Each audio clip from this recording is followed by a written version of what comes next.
Yeah, I'm happy to kick us off. Thanks so much, Samuel. Thanks, Biz Diversity. And I think I just need permission to share my screen and then I'll be all set. So I'm Debbie Lacy with Eastside for All, and I'm going to pull up my slides here real quick. I'm the founder and CEO of Eastside for All, and this started from our work, long-time work with the Eastside Refugee and Immigrant Coalition in East King County. So I'm really excited to be here with you all today and sharing some information with you about inclusive economic development models. This is kind of the big picture part of today's event, and then we're going to have additional speakers, wonderful speakers that will help connect you to resources and information if you're a small business owner or an aspiring business owner during these difficult times. So really appreciate you all being here today.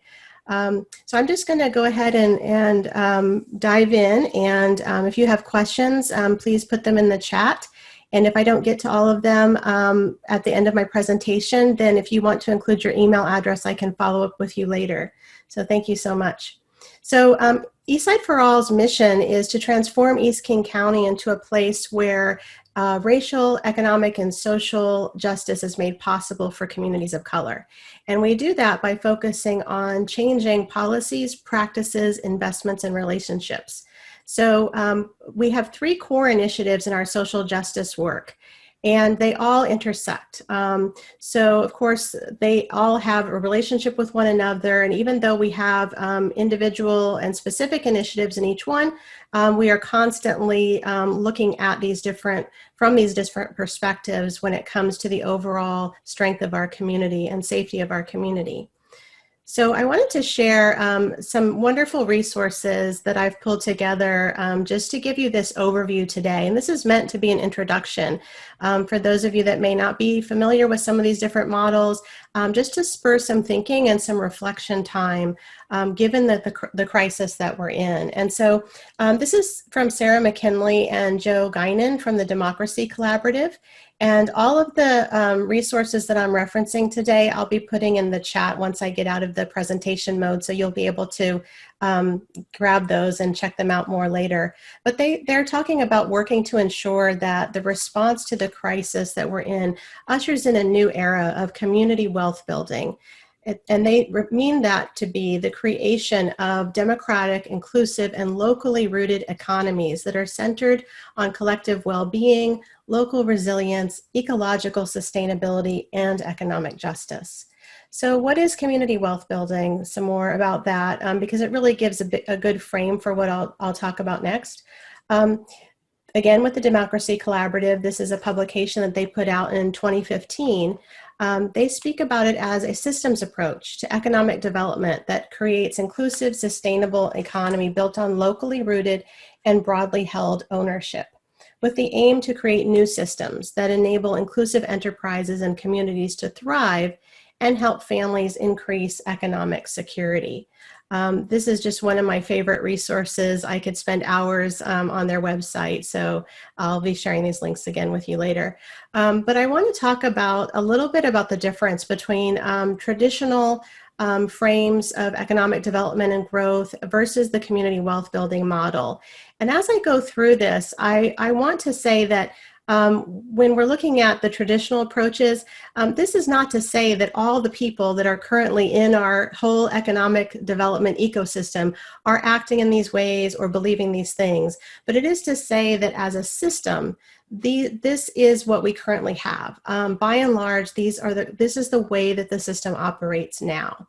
So when you look at place, physical place, communities, the traditional approach aims to attract large firms using incentives which tend to increase the tax burden on local residents. And the community wealth building model says, let's develop those underutilized local assets of all kinds to benefit all local residents. Similarly, with regards to ownership, sometimes in our communities, we can have absentee owners of large enterprises, and locally owned family businesses are squeezed out, not able to sustain themselves, sometimes even just beyond the very short term. In this economy with the traditional model, when it comes to local keeping money locally, there's not a lot of attention to paid to the resources that go out and leak out of communities. Whereas in the community wealth building model, it's about keeping the money circulating locally, right? Buy local. So it really invests in that as a platform for everybody to benefit at the local level. Collaboration, inclusion, focus on workforce, and just systemically looking at really bringing together all different kinds of people in the community, different sectors too, people who don't typically get to be at the table when economic development plans are being made, when people are moving forward with new initiatives and development. So this is a new way of looking at things that brings in more of our community, and again, with the focus on people and place, and a real mindfulness about the ways in which our systems are interacting with one another. One of the people I follow who really embraces a lot of those concepts and then some is Amaka Agbo. And she's incredible. She has a framework that she calls restorative economics. And what she's talking about is putting all of this that I've just shared in the context of racial justice, understanding the ways in which our histories and our current systems are at play when we talk about our national and local economies. And so she really brings in a healing perspective and looking to advance cultural, political, and economic power for communities. So I really encourage you to look her up. I have a couple of videos on a website that I'll be sharing with you later. And she has this theory of liberation that talks about that community ownership, or stewardship as she calls it, along with community governance, can lead to those representation and the power that is required for more engagement from different parts of our community to really have strong local economies and strong communities and neighborhoods. So I really, really enjoy her. Another model, this is actually what got me into exploring all these different things about the economy, because it's not in my background. My background is in social work and people, and I never was one for finance at all, but this really got me into it, and that was looking at the welcoming work that Welcoming America does.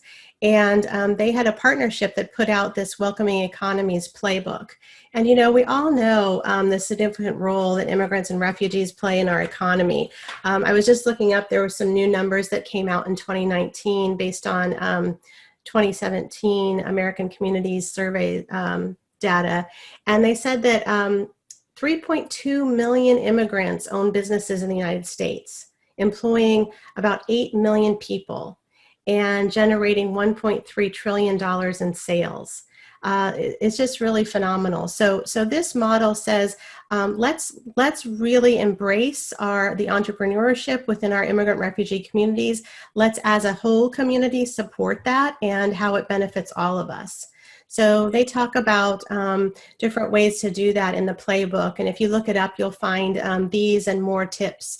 But they really want to talk about how, again, diversifying who's involved, looking at mapping what your existing services and resources look like, and really bringing more people to the table as stakeholders in this conversation.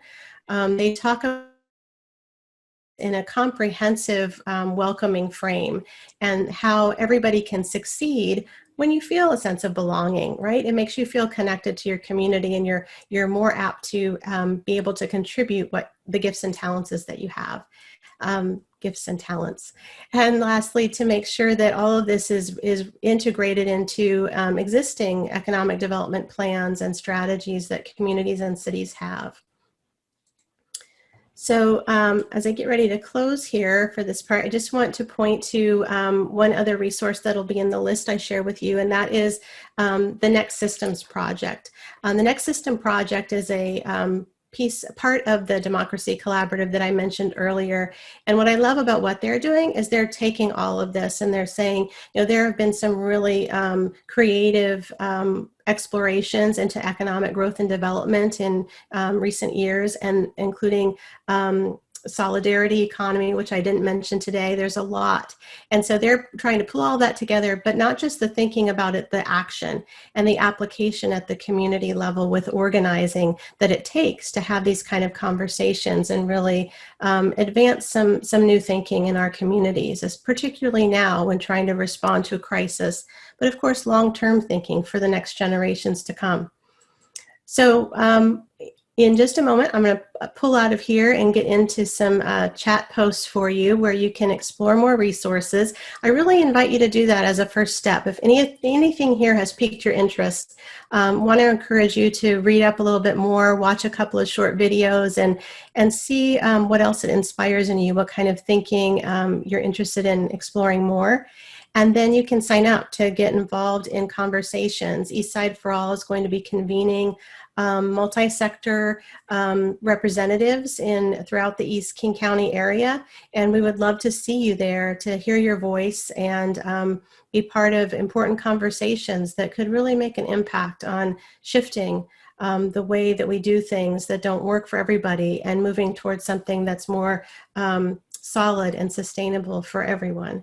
Lastly, if you get an invitation to one of our events after you sign up, please think about at least 3 people that you know who have similar interests, might want to learn more, and personally invite them.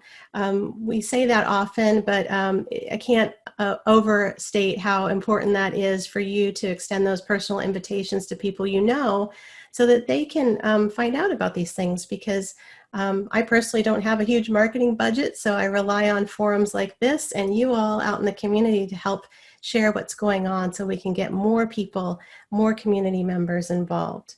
So I'm going to stop sharing just for a moment. I'm going to peek at the chat box in case any questions have come in, and I'm going to put some links in there for you so that you can get connected and involved with us. Are there any questions coming in?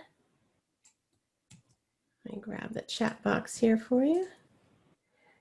We're just very excited about the possibilities here and really encourage everyone to take a look at some of the resources I'm posting. We also have on Eastside for All site that you'll see here in a moment is information specific to COVID. So I'm putting our COVID resource directory there for you, and that includes a section on small business supports. And speaking of which, I do want to make note for you of 2 open grants that I'm aware of from Eastside Cities for small business owners. And I'm going to put that in the chat too. Someone's asking about the slides. Yeah, so I can make those available. I can send those over to Sam, and I'm sure he can have a way to get those to all of you. Or if you want to put your email in private message to me, I can send that to you as well. So I believe I am complete.